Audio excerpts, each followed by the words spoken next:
Welcome back to Ripe Avocados. Today we're going to review a horror movie. I know, shocker. It's HOKUM, starring Adam Scott, directed by Damian McCarthy. This was pretty much a banger, I would say. I really like this movie. I think Sean did too. We're going to talk about it, all the little intricacies of it. So let's get into it and discuss HOKUM.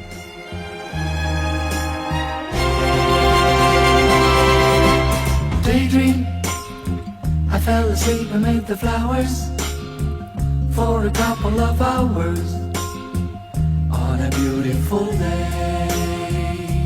Yeah, I mean, Hokum, I don't even know how to describe. I wouldn't even describe it as a horror movie. It was more a thriller to me because the storyline was so captivating. It follows Adam Scott, who plays Ohm Bowman, this writer, and he's going to Ireland, I believe, to visit this hotel where his mom and dad went on their honeymoon. And his mom and dad are both passed, and he's going to spread their ashes on this tree that his mother took a picture in front of. And he wanted to go there because, it was the last time he pretty much saw them happy. He kind of discusses that his mom, I shouldn't laugh at this, but got shot in the face. And, I mean, the way Adam Scott just kind of, brushes it off, his whole character is this pompous writer, a real dickhead to pretty much everyone else around him. And it's kind of this eerie setting, right? Set in a hotel in the middle of the nowhere, got that Shining vibe. And Yeah, definitely.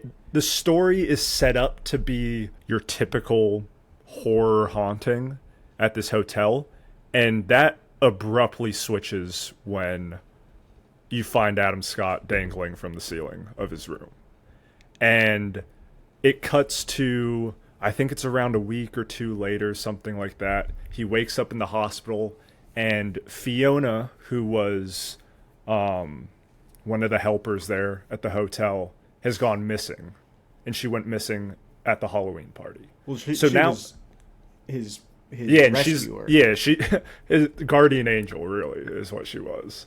And she was the one that cut him down, and now Ohm feels like he owes her the respect of trying to find her, I guess, because she went missing. And so it turns from this, what you think is going to be this horror film where he's just haunted the whole time at the hotel, and that definitely happens throughout the movie, but it turns more into this mystery thriller where he's trying to find out what happened to Fiona. You realize a lot of the people in and around the hotel are involved in this in some way. You got this magic mushroom drinker out in the woods, Jerry, who is a hilarious side character and also a dope friend. He really tries to save the day. You have that bitch boy Mal, who is the clerk at the hotel, and he is I believe he's the stepson of the hotel owner. And basically you're trying to figure out where Fiona went, why she went missing, if there was foul play involved, and at the same time Adam Scott is being haunted by the creepiest bunny man or donkey man I've ever seen, a creepy old witch that lives in the basement of the honeymoon suite. And yeah, that's pretty much it. So let's do the scores, and then we gotta dive into the analysis here. So for entertainment, I went 8.2 out of 10. I went 9-1. Okay. Characters, I went 7.9. I went 8-9. Cinematography, I went 7.5. 9-0. Jeez. And then writing, I went 7.4. 8-8. So you thought this movie was I thought it's movie of the year, yeah, so far. better than The Shawshank Redemption, Yes. better than The Shining. Yes. Really? Okay. But it is okay. So I like the comparison to The Shining. I definitely got that vibe. It's kind of in the middle of nowhere, and But that's like a lot of horror movies. I definitely would not say I liked it more than The Shining per se. I thought it was really good, and it definitely picks up once he gets a second wind of life, and is found. Well, after trying to kill it's himself. just such a switch. Like, Yeah. so I didn't see it coming. I know. No, me neither. I went with Preston and my roommate Eric, and they both kind of caught on to the fact that he was actually going to hang himself due to the conversation beforehand with Fiona, where he was like, "Oh yeah, it was just this like really young kid, too young to get thrown in prison. He should hang himself, or like he should have hung himself." And they kind of caught on to that. I didn't even think about it that way. I thought he was just trying to like dismiss it and being his own asshole persona, just like brush it off and say the dude should have offed himself. But then when it cuts to him actually offing himself, like I was like, holy shit, that was insane. And then again, it just switches the story around. I went into it thinking one thing, and I didn't know it would have this whole lost person aspect. I feel like there was a lot. So one of the things I kind of had a problem with was I feel like there was a lot of density to the story, where there was a bunch of moving parts to me that were intertwined in some way, but I didn't really grasp how. One, I understood when he accidentally kills his mom with his dad's gun, or his family's gun. I assume it was his dad's gun. That he was watching this like creepy ass bunny on TV, which would have haunted me if I didn't shoot my mom. You know, Yeah. like if I was watching that as a kid, I don't know why all those kids weren't insanely haunted. I know, yeah, that shit was super scary. But also, it's like we grew up watching Courage the Cowardly Dog, so that's also a pretty fucked up show when you go back and watch it. Yeah, that's fair. That's fair. So I guess what the part so I'm rambling, but the hotel itself was haunted, or was it just the honeymoon suite?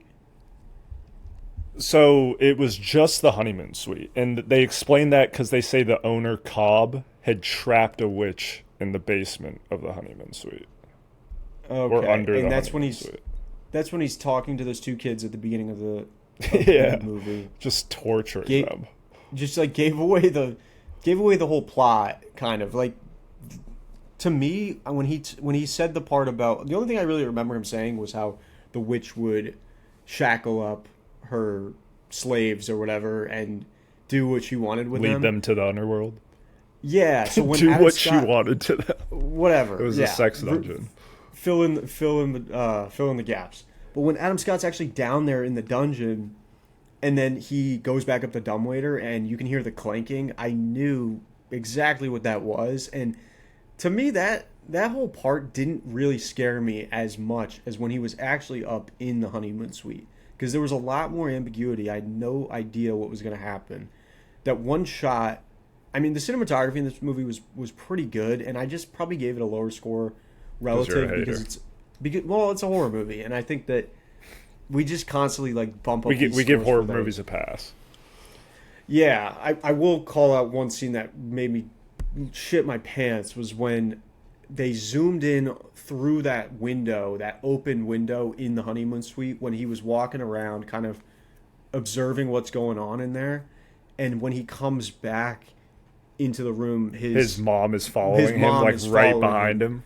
Yeah, Yeah, that one was because it was a tracking shot the whole time, but he's like Yeah. disappearing behind like walls a little bit because it's panning from like window to window, and then right when it snaps back in, she's just right behind him.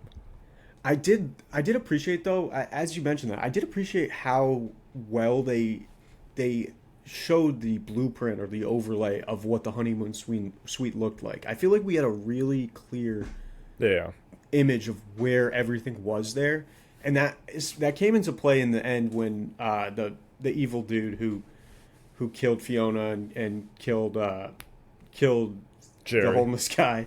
Yeah, it was very easy to understand how Ohm goes down the dumbwaiter, and he goes down the dumbwaiter after him, and then I was just, it was a lot easier for me to grasp that, and I don't know if that was on purpose, but I did like how they spent a lot of time showing that. It must have been a set because there was a lot of design in that room and everything, and I thought it was really cool. Like the bed sheet was super creepy, like the curtains on there. But then you also had, and I get it, he's a writer, and I thought it was cool how they started out the story with him just writing some plot about these two characters in the middle of the desert. But it felt like, again, there was just a lot of, I feel like the story was almost too dense because you had the characters in the story drawing a circle, and then of course he's drawing a circle in the basement, and of course the witch can't kill him when he's drawing a circle of that. I didn't really understand how one, or not one, this is probably the only reason I mention this, is Fiona presumably just dies from like starvation in the dumbwaiter, but she had to have gone down there. We know she went down there, so why didn't the witch just kill her too? You see what I mean? That's where I think it's left up to interpretation, because Fiona does say, like in the voice recording, that she does hear someone down there. She's like, oh my god, there's someone down here with me. But it all goes back to the fact that Jerry talks about these magic mushrooms that he puts in his milk and drinks it, which sounds fucking horrible, but he talks about the fact that drinking those psychedelics will kind of open people's minds and allow them to see things that are actually happening, but our closed minds don't see that. And when Albie at the end explains to Adam Scott, he's like, hey, you were a dick to me, so I spiked your drink. And you see Adam Scott drinking that flask the whole time he's sucking that honeymoon suite. Oh, yeah. It kind of makes you think like, oh, what was he actually experiencing? Was he just hallucinating things? It does show him look at his wrists, and there are like the bruises from where the shackles would have been from the witch. But it's one of those things where it's like, was he hallucinating these things? Was the witch actually there, and he actually experienced that, and the psychedelics allowed him to see that happen? We don't know. I think it was a little mix of the both. That makes a little more sense. I just still don't understand why Fiona wouldn't have been killed there, and also how the guy who I'm forgetting the villain's name, but Mal. Mal, like how he doesn't on camera drink any of the cybocillin, and he is easily destroyed by the witch and her coven or whatever. Taken to the underworld. Yeah, I mean, and that part, I don't know. I didn't think that was really as scary. I think that's really where I'm getting at, is I thought the real horror, freaky part of the movie was when he first goes into the honeymoon suite. And yeah, when he's being so tormented by the donkey man, I think it actually is, and his mom's ghost, the witch fucking climbing up the dumbwaiter chute that at him. freaked me out. And like you can just see glimpses of her through the curtain after he draws a circle around the bed. Which, like, I don't know if that's better or worse. Like, I think I would want a clear line of sight of the thing versus the curtains around me the whole time. Yeah, and I just don't really like that. I just thought that circle thing was a bit of plot fodder, too. I don't know. Well, I mean, they explain it right at the beginning, right? They explain a lot right at the beginning. They explain the whole witch in the basement. The owner explains that. And then Fiona shows Ohm her giant book where she's like, hey, if you ever get caught being, like, followed by a witch, just draw a circle around you with chalk and you'll be fine. Yeah. No, I mean, they covered their tracks. I'm not saying they didn't do that. To me, I just thought, you get what I mean? It seemed like a pretty big plot to me, where they could have probably gotten rid of the circle portion of it. Also, like, his actual yeah, but then it story, also brought out the, like, best jump scare where he's drawing the circle slow as shit in the basement, and then it just turns, and the witch is like...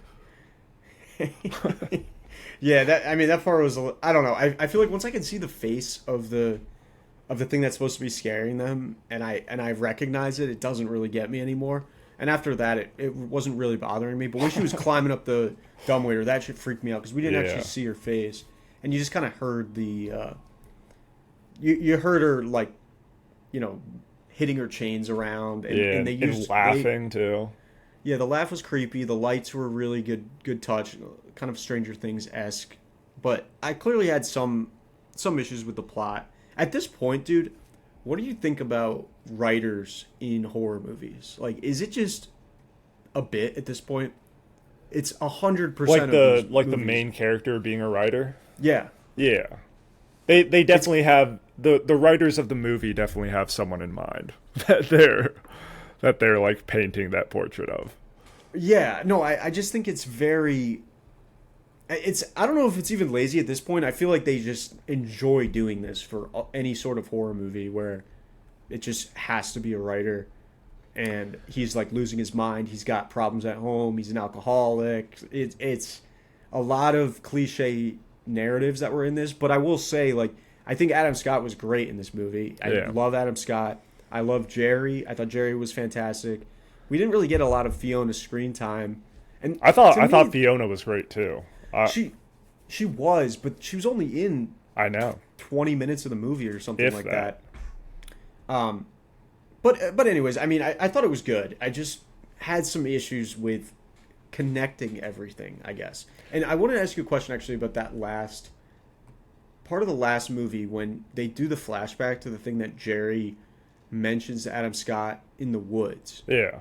What exactly did he say again? Was he just talking about that the was mushrooms? that was the whole conversation, because the flashback happens right after Albie tells Ohm, "Hey, I'm sorry that I spiked your drink. Like, you were being a dick to me, so I spiked your drink with psychedelics, the mushrooms." And then it flashes back to Adam Scott talking to Jerry, and Jerry being like, "Hey, you start seeing some shit when you're on this. And I also killed my wife." So the moral of the story is just don't do drugs, or do them if you want to be aware of where the evil witch is in your basement. Do them and don't go into a haunted basement. First of all, how on earth did he get so injured, Jerry, when he was like opening the dumbwaiter? Like, what happened to him? Oh. No, that's what Jerry jumped out of a moving van. Okay. That actually makes a lot of sense. He got like choked out by that one dude, the gun-ho guy with the crossbow. The dude just had him in a sleeper hold the whole time, then dragged him into the van and was taking him to the police station. Yeah. Okay. And I do remember him jumping out. So dude, that was hilarious when the whole Jerry and Mal fiasco. Just at the hotel where, like, you're waiting for the bell to ring while Jerry's there, and then finally the bell rings and Jerry's halfway to his car, but he's walking like a snail because his arm is limp by his side and his leg is snapped in half or whatever it is. Then he finally gets in the car, then has to get back out because he doesn't have the keys. Like, I don't know, I just really enjoyed this movie a lot. I did think he was probably the best character. I would probably have docked this movie a lot had he not been in it, to be honest. I think he added a lot of interesting plot to the movie that seemed kind of straightforward to me, like I was mentioning. But first of all, you did mention, like, the suicide scene threw me for a loop for sure, because it felt as though it was going to be a stereotypical haunted mansion, haunted hotel or whatever, and Adam Scott was going to find out something about his past. And he does do that, but he's also part detective in a way where he's trying to figure out what exactly happens. I guess for me, it seemed a little. It also not to talk over you, my bad. But no, you're he almost solves this with like an hour left to go. The dude like confesses to it basically, and then just locks him up there. I feel like they could have done something more with that. I don't know, dude. I thought that was a fantastic scene where Mal finds him in the honeymoon suite and is like, "Oh yeah, Cobb told me like the keys were gone. You need to come with me right now. Like, we need to get out of here." And the whole time, Adam Scott's just like, "What's that button do? What's that button on the wall do?" He's like, "No, we got to go right now. We have to get out of here." He's like, I'm gonna go click that button. And like the whole time you're like, holy shit, come on. This dude is trying to hide something here. Like, play dumb a little bit and get the fuck out while you still can. And then finally, of course, the dumbwaiter comes up, Fiona's dead body's there, Mal sprints out of the room, and then it cuts to Adam Scott recording himself when he's talking to Albie earlier in the movie, where he's like, okay, I have an idea for a character. Super oblivious to his social surroundings, all that shit. It just like played perfectly into Adam Scott in that moment. I thought that was great. Yeah, no, you're bringing up some good points about the writing. I'm just very hampered on. You can't get over this chalk circle, man. No, it's not just that. I just think it was like a little too broad. I think. What was broad about it though? Like you thought there was too much going on? Yeah, like a little bit. For one, like, why did we need the story of what he was writing? Did that really need to be there? I don't think it did.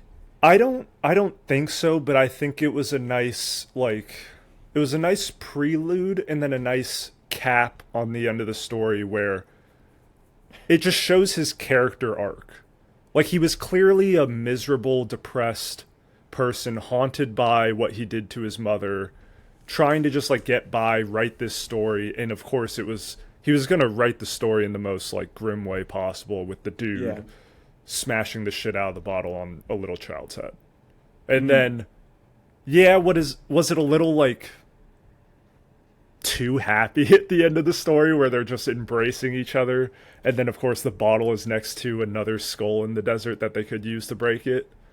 Yeah, but like it goes against the whole mold, or it kind of ties into things that were talked about throughout the movie, right? Like Adam Scott's talking to Fiona and he tells her, you know, the end of stories are bleak. That's just what happens sometimes. And I'm sure like a horrible movie will be made out of this story and they'll turn it into a happy ending for audiences. And I mean, that's what we got. You know what it kind of reminded me of? And you're going to hate this comparison. I'm just talking about the ending and beginning scenes. Tell me. I'll give you a hint. It's your least favorite actress on the face of the earth. She was in a movie Joey King. Recently. No. Close. A little older. We just reviewed this not that long ago, actually. Oh, no. I know what you're thinking of. You're thinking of with Pedro Pascal? Yeah. Yeah, The Materialist. Yes. It was the same thing. Yeah, with the caveman. Yeah. Tell me I'm wrong. Yeah, no. Now you see what I mean. Like, kind of. That was like it was just unnecessary. I didn't think that was necessary. You're going into the movie expecting something, and then the first scene of the movie is something totally different, and you're just like, what the fuck is this? Yeah. I actually thought I was in like the wrong theater for a second. Because I figured the entire time this movie was just going to be nighttime, which it kind of was, but yeah, not right away. Dude, another cool scene actually. So I'll give it some more credit. And again, I like this movie. I just didn't like it as much as you, so I'm just going to poke holes in it as we go along here. But they had a scene in there that reminded me of the Nightmare on Elm Street, and they used it in the second Black Phone, where he's looking. I think he was in the honeymoon suite at this point when Adam Scott is really grainy. He looks like he's on a VHS tape. Between where he offs himself and when he wakes up in the hospital. Okay. Yeah. So he was almost in like limbo there. Yeah. Okay. Yeah. It's all pretty fresh. I watched this the other night, and I just need to narrow these things out. But I thought they were kind of use that a little bit more. But I thought that was a nice little touch. I mean, honestly, the cinematography was really good in this movie, and the jump scares did hit pretty well. Like there was at least one or two of them that really made me jump, and I'm not that skittish at this point. The amount of movies of these that I've seen, I was telling you, I just saw that Undertone movie. The ending of that movie freaked me the fuck out. But this kind of had a bit of Insidious, like old school Insidious vibes to me. I mean that donkey man I fucking hated that thing. The eyeballs bulging out of his head was really creepy to me. And when he's like, I wish they didn't show it in the trailer, but when he's sticking his head through the curtains of the bed, just staring at Adam Scott sleeping, if they didn't put that in the trailer, that would have made me jump like crazy in the movie. Oh, definitely. Definitely. But that's kind of why I say this movie is more of a thriller. It leans more heavy on the thriller side than horror. I don't know. It wasn't like that scary. There is, I will say, when Adam Scott, that like middle part of the movie where he's just trapped in the honeymoon and being haunted by The witch. basically the witch kind of, but more he's haunted by his mom and like that donkey man. Dude, there was a point in that movie where it was like jump scare, loud noise, bright light, jump scare, loud noise, jump scare. I was like, holy shit, I could barely keep up. Yeah, and I don't know. I do think this movie it almost had like 3 acts to it. You just had the beginning part where he's a complete dick to everybody, just goes to the bar, gets hammered, tries to kill himself, doesn't. And then the second half, it's really, I guess it's just 2 parts. It's just him, like, he talks to Jerry for a couple minutes, and then he convinces him with this second wind of life to go and investigate the honeymoon suite. And I did like that part of his character. I liked how he had a new look on life. Obviously, he basically had a second chance, and I thought that was a nice touch to his character. But I didn't think this was like Adam Scott's best movie by any means, or best. I've just been obsessed with Severance, but That's fair. I did like it. I really did like it, and you are bringing up good points here about the writing. I would say it was 3 parts of the movie. The first part being like the setup, and it kind of gives you that turn when he ends up trying to off himself, and it kind of switches the storyline. But the whole setup with his mom, haunted by his mom, trying to find peace with it maybe by spreading the ashes there, and then he ends up trying to off himself. Then it switches to the second part where Fiona's missing, and he's got to solve that. But like you said, that gets solved relatively quick. There's still 30 to 45 minutes or whatever, probably 30 minutes left in the movie after he goes through all the hauntings in the honeymoon suite and listens to the voice recordings and figures out that Mal's the one that did it, right? And Mal comes, traps him in there. Then the last part, I would say, is him trying to survive, but also coming to peace with what he did to his mom. And like at the very end, like he's ready to die, but his mom's ghost comes and is like, I forgive you. And he cuts the chains off, gets out of there. Fiona's spirit fucking helps him by calling out for that one guy to come save him in the smoke. So yeah, I feel like, I don't know. It was just... Yeah, I mean, that ending part when he gets rescued was a little crazy. I didn't really think at any point he was going to actually die. Maybe that was just me. But I wasn't really that scared that he was going to die. I thought Jerry was definitely going to die because of how reckless he was being and how likable they made him. But yeah, maybe I'm getting too cynical and think I'm too smart than these writers, or more smart than these writers. But I just never really had that feeling that Adam Scott was actually going to die. I thought he was going to die at the beginning of the movie just because he was such a dick. And I thought like he would have redeeming qualities throughout, but they would end up killing him and I wouldn't have been that sad.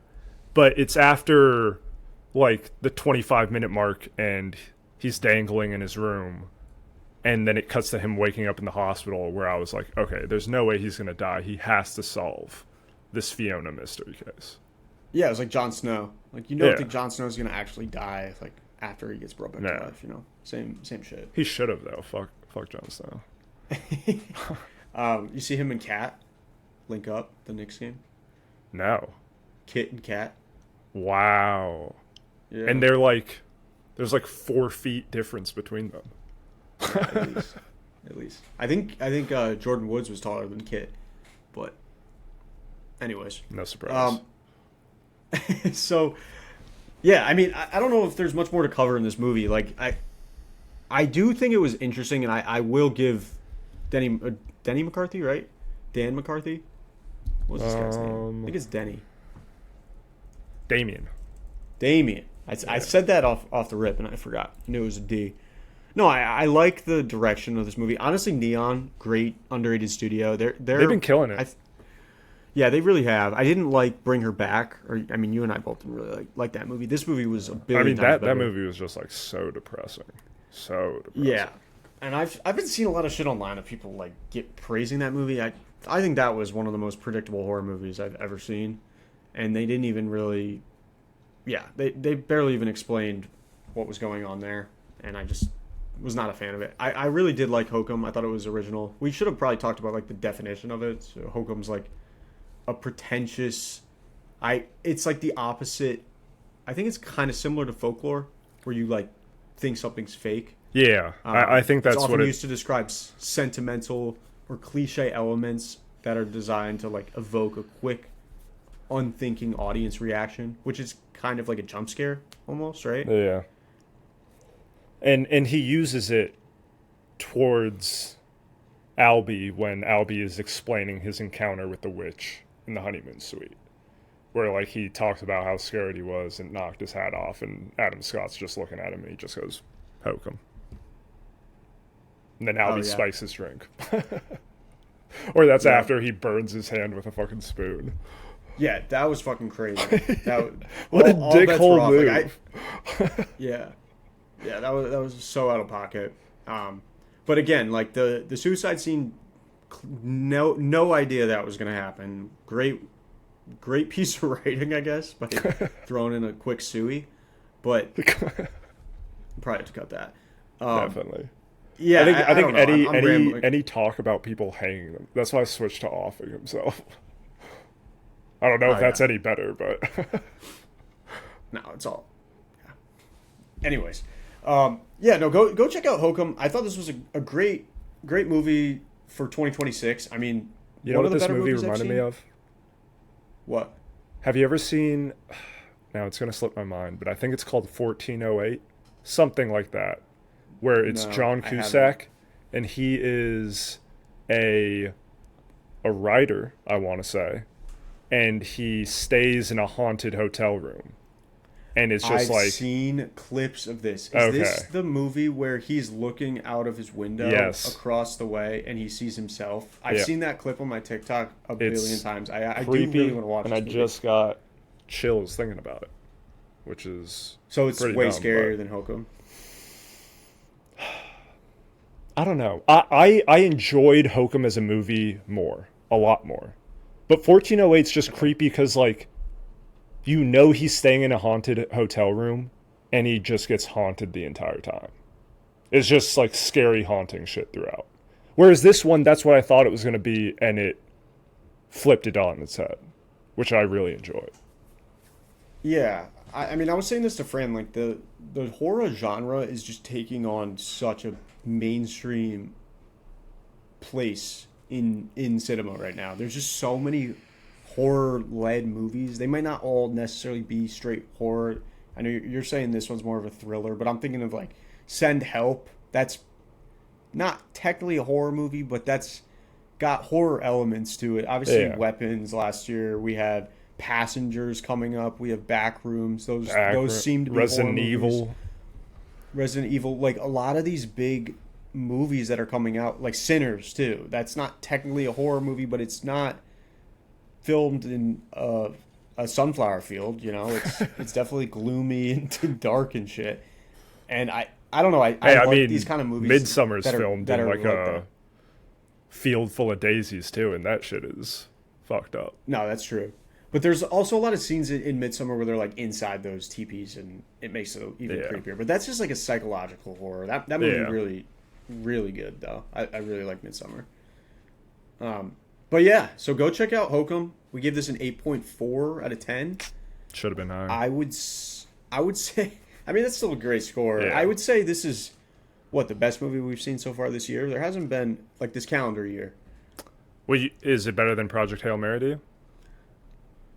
Oh, those are completely different. I probably what do you enjoy more? Probably Project Hail Mary. Yeah, I would say so. I would disagree. Those are polar opposite movies. Okay.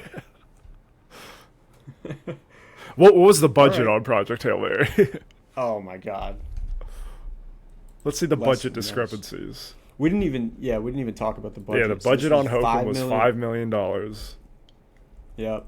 And it made, I think, 6.5 in its opening weekend box office. I'm sorry.